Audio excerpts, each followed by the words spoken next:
Республикада мәдәният йортларын төзекләндерү программасы уңышлы үтәлә.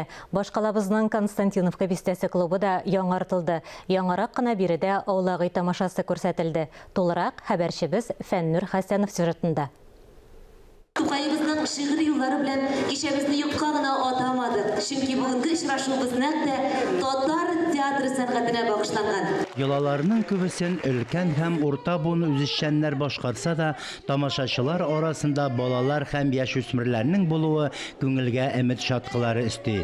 Константиновка бистәсе мәдәният йорты каршында оешкан әлеге күркәм төркемнең исеме дә җисеменә туры килә. Телгә дә ятышлы.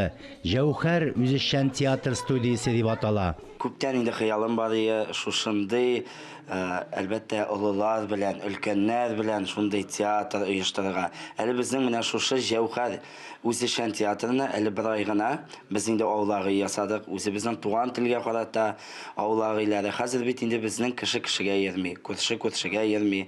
Аулагыларны оныттык, нәрсә икәнен белмибез, кич утырулар юк. Шуңа күрә инде мин моны заманлаштырып, шушы аулагыларын искә алырга булдым. Сәхнә ул көнне авыл өен хәтерләтте. Узган гасырның 60-70 елларындагы татар өе кебек. Өр-яңа мәдәният йорты, матур бизәлеш, шунысы игътибарга лаек. Әлеге аулак өй күренешенә авылның шактый кешесе тартылган. Без яшь вакытта, ачлык вакытта аулак өйгә җыелайдык, кашыклап җыйдык, правда юк. Кашыклап җыйып, анда пешерәйдек. Шулай итеп аулагылар кирәк бала. Аллаһ рәхмәт яусын. Бик матур итеп үткәрделәр.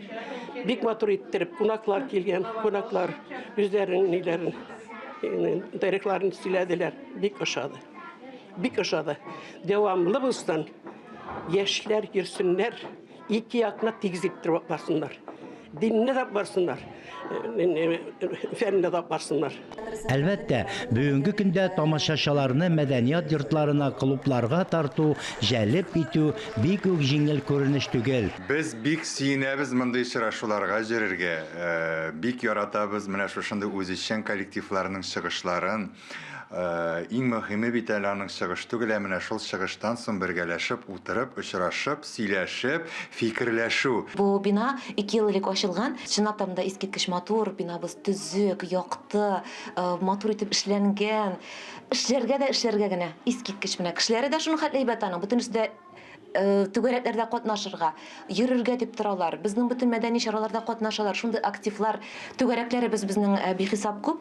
Күбесенчә инде бездә балалар йөри, түгәрәкләргә, өлкәннәр өчен дә бар. Күңелгә ни кирәк, барысын да табып була. Шушындый төркемнәр оешканда бик күп тапкырлар алдагы бәйрәмнәрнең дә шаһитләре булырга насыйп булыр дигән өметтә калабыз. Уңышлар юлдаш булсын сезгә. Фәннүр Хәсәнов, Ирек Хәмидуллин, Татарстан яңалыклары.